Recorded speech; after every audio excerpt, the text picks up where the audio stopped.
Singapore moves over to the rest of the world, and basically Hong Kong is it.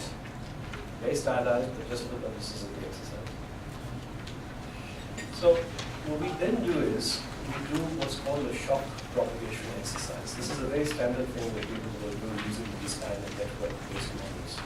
Like I told you, you've got this system of very interconnected finance centers all connected with each other. And then the analysis is, well, if we do a shock somewhere in the network, how does that shock ripple out to the rest of the world? How does it gradually infect the rest of the world? Actually, infection is a very good way of thinking about it. This analysis is used very heavily in the medical profession as well to think about epidemics. How if you have an epidemic and it go down one part of the world, how will it spread to other parts, depending upon travel and things like that. So the notion out here basically is that we take this network that we've designed in our thought experiment and we say, well, let's say that there's a shock somewhere, a random shock somewhere in the rest of the world. How will it ripple through the financial system? How will the dominoes come down? And one very important caveat out here is that there's no role for policy in our thought experiment. National authorities always have scope for policy responses. They always do that. Hong Kong was probably very heavy in 1997, 98 to a shock. You guys have a lot of experience as well. All authorities do shocks. So for the purposes of the exercise, we don't need to think about that. It's just to make the illustration. So I'm going to show you now something that's called a shock propagation curve. Now, to be honest, fair, I did warn you that this is getting a little bit more technical. But let me explain to you what the shock propagation curve is. It's very simple, actually. What a shock propagation curve tells you basically is this is time. It's model time. This is how time passes as the shock evolves and propagates in the system. This is the number of countries that are being affected by that shock, how quickly the infection of the shock spreads in the global financial network. And these individual curves don't really have a meaning just by themselves. The point is that for different configurations of the global financial network, Hong Kong and Singapore competing with each other, Hong Kong and Singapore being non-competitive, if there's only Hong Kong as a financial center, for different configurations of the global financial network, these shock propagation curves are going to look different. And how fast infections or shocks transmit is going to be different. And that is the key point that we're trying to make from a stability point of view. So this is basically showing you the shock propagation curve first with Hong Kong and Singapore competing. The shock happens and gradually the whole network is infected. Oops. That was this.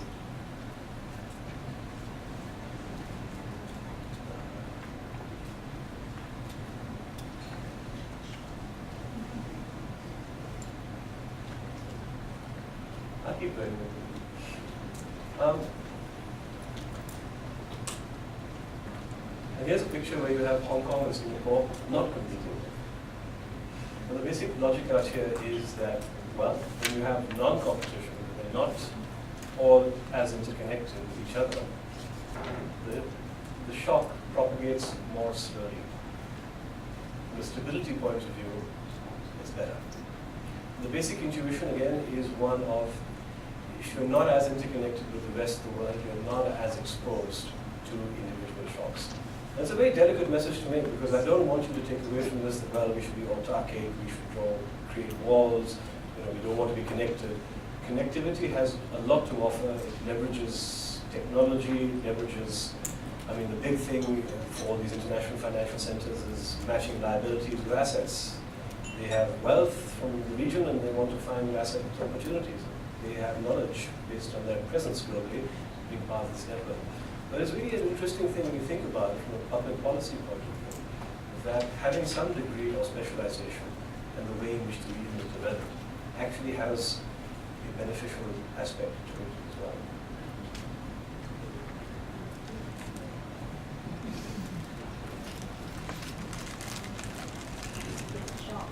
Yeah. I think it's a divine message.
Thanks a lot.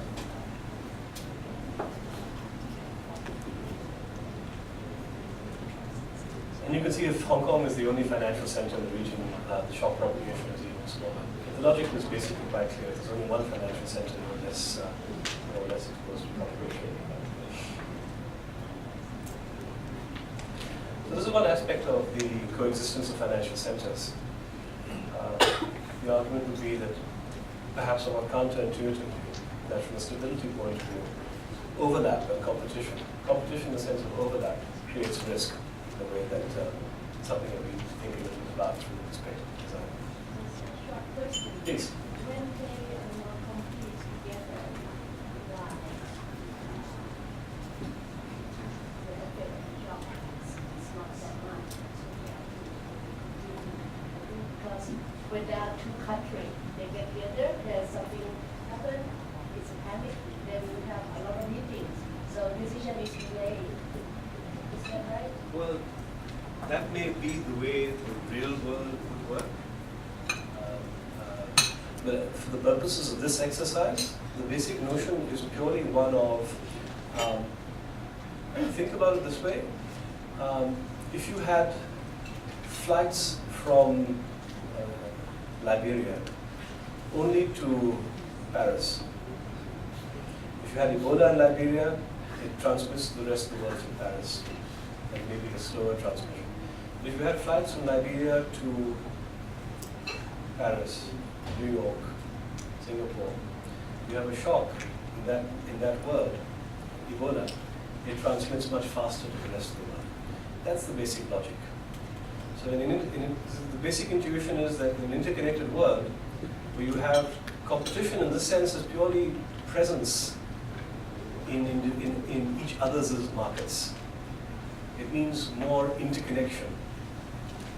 And that greater interconnection introduces a channel for shock transmission and risk, which is just a feature of the global financial system. So the point is not, I mean, it's not I'm not saying it's a bad thing, I'm not making that kind of a statement. The statement is that it's something that we did not appreciate enough before the crisis.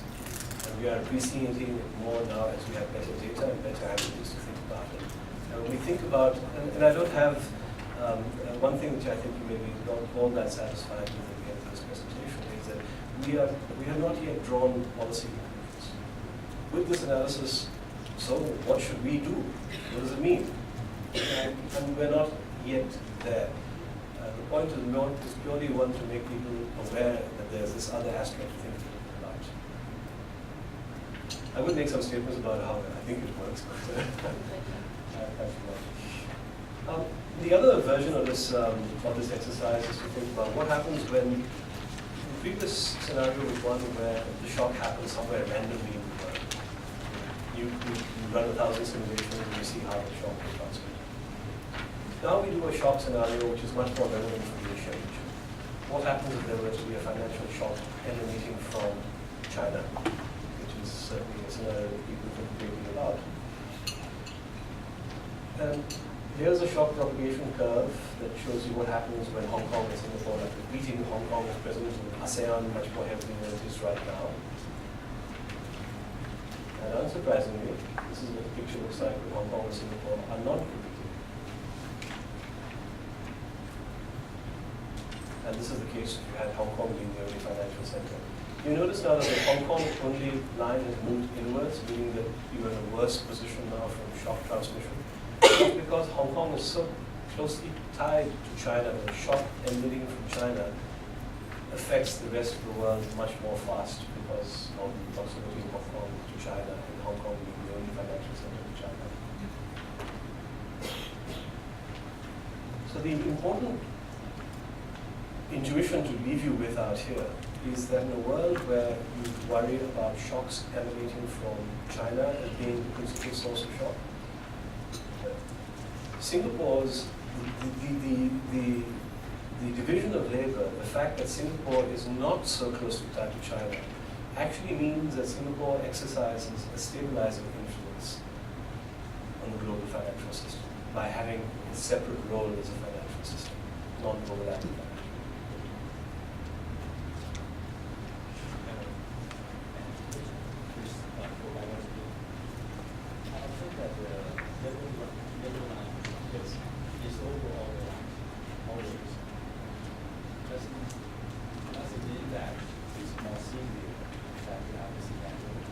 it's over the line here, but generally speaking, over here you see that this is the point I'm going to make up here. That when you get to this point in time, the number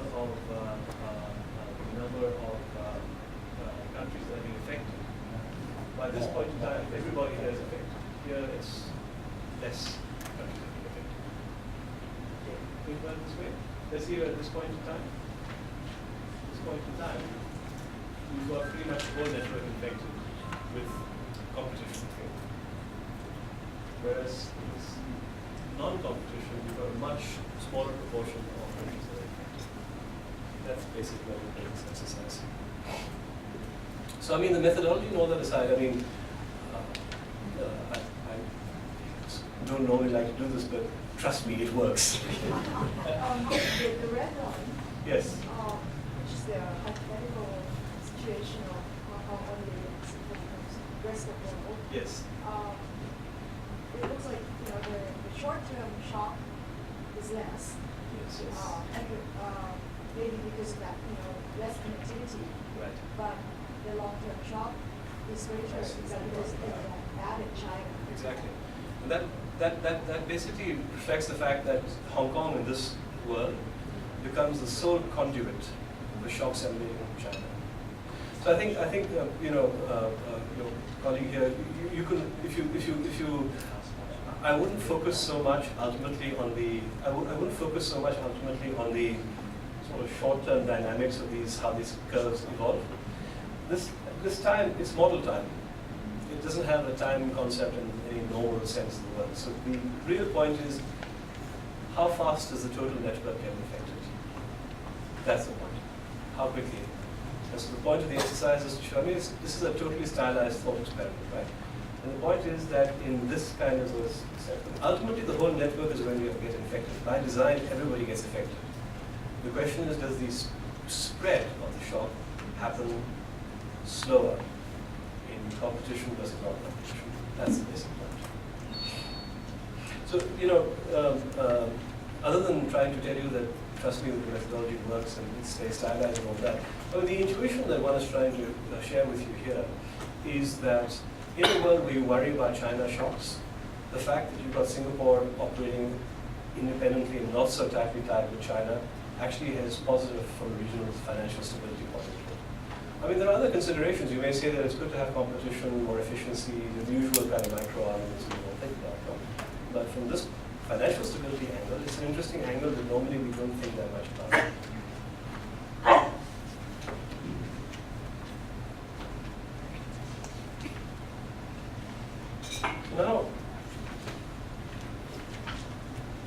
Now, here we introduce another twist into the thought experiment.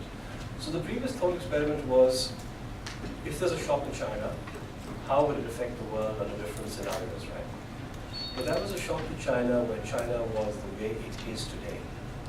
China is interconnected with the global financial system, the way it is in that complicated mishmash diagram that I showed you. And as you know, China is not that integrated yet. China has a closed capital account. I mean, we all know that there's a lot of Chinese money that is outside of China and very other than, of course, even the reserve position of China. China is important. But the point is that China is so big that once China opens up and integrates financially, it will become even bigger. And that's the purpose of this exercise. And we've actually done a lot of thinking. One very big question that comes up is that if you look at other experiences with countries that have opened up their capital accounts, what does that mean for exchange rates, for example? What does China financial opening, capital account opening mean for the RMB? These are the kind of questions that people are thinking about. So we think out here about this kind of a thought experiment where here's your existing stylized setup. Here,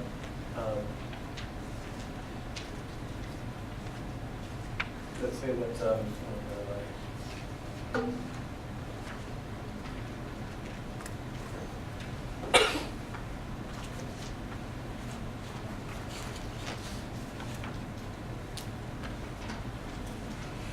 so the thought experiment here is one of China opening up its capital account and Hong Kong becoming the main financial center, totally integrated into China.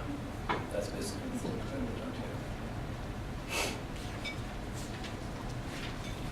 here. Then consider what would happen in the world also another version of the scenario where not only did Hong Kong become financially integrated with China, but what happens if it became also dominant in the Asia region as well, and Singapore moved over here to the rest of the world. This is a story where China opens up its capital account, Hong Kong is absorbed financially in totality into Greater China, and Singapore really becomes a much smaller player. All the action for Asia is financed out of China, Hong Kong, that particular case. So,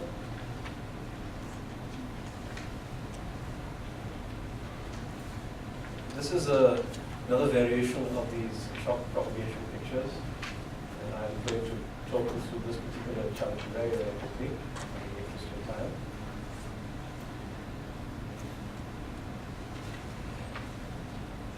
But the basic message out here is that if China was open and you had only Hong Kong being the dominant financial center, versus if China were to open and you had Hong Kong and Singapore non-competing, the gap between these shock propagation curves is gigantic.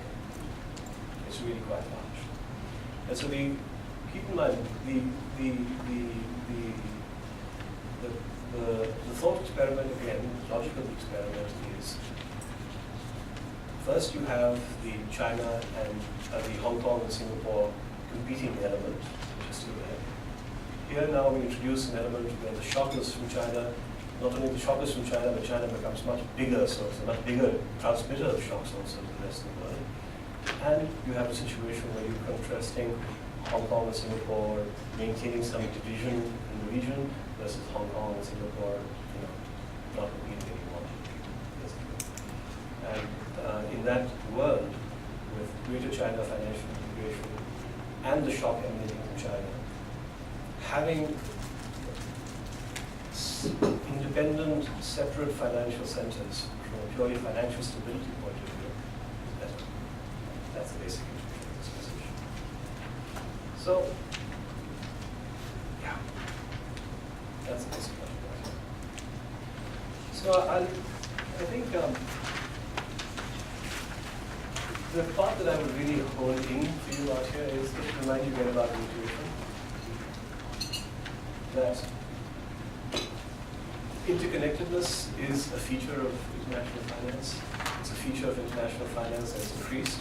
A lot of questions in Singapore basically about how ASEAN countries are going to develop in terms of financial integration. I think the view was that before the Asian crisis there was a fair degree of integration. Malaysian companies issuing ringgit bonds in Singapore, Thai companies issuing Thai bonds, baht bonds in Singapore, that kind of stuff. Post-crisis, a lot pulled back from that. The question is how this will evolve going forward. There are certainly many benefits from greater financial integration. But the intuition really out here is that in a world where finance becomes very interconnected and very complex, it also creates new risks and new shock transmission vectors which we have to think quite hard about. So you know what? I think I might actually stop here. Rather skip over the next section of my discussion, which is basically telling you that Hong Kong and Singapore have their own problems. They're very big financial systems. They're huge. The banking assets and share GDP in Hong Kong and Singapore are just off the charts. And a lot of these are basically foreign banks, which create all kinds of very complicated banks. There are whole sorts of issues now with host regulation and coordination issues as well, which are very, very, very interesting. I think the key message that I discussed with the people at Singapore yesterday for this was that the regulatory cooperation angle in the world of increasing financial integration becomes really, really quite important. I would think that this is something that I would think eventually in Thailand and other countries in the ASEAN region probably going to think harder about. The question is that you have these large, complex financial institutions that are operating in multiple jurisdictions. There's a strong tendency now for individual jurisdictions to ring fence or to manage regulation on a national basis. I mean, if you look at the latest proposals coming out of the Basel Committee on things like total loss absorption capacity, this is please. They want subsidiaries now to be having 75% of total loss of total capacity domestic. This is the trend. But it creates differences and divergences in regulation, which has implications for how these complicated organizations will operate and manage themselves. The point is that regulatory differences create opportunities for leakage, create opportunities for transferring of risk, and that's something which I think is particularly relevant right now for centers like Hong Kong and Singapore. And I think that eventually, as financial integration continues and financial development continues in the rest of the ASEAN region, it will probably become a larger issue out here. I mean, the main policy, I think, takeaway from this is that it's the usual stuff, there is scope for collaboration, etc. I think what the Singapore and Hong Kong authorities are especially looking for, and I think this is something that I see certainly in other large emerging markets that I've worked on, they want to have more of a say in the regulation of these large GSIBs. They want to be part of the supervisory colleges of these large GSIBs that operate in their jurisdictions. In Brazil, Mexico, they want to be part of cities, Santander, HSBC, banks like that. And I think that's going to be a trend which is going to be very interesting to watch. So let me maybe conclude this long and more perhaps complicated presentation by leaving you with a few thoughts.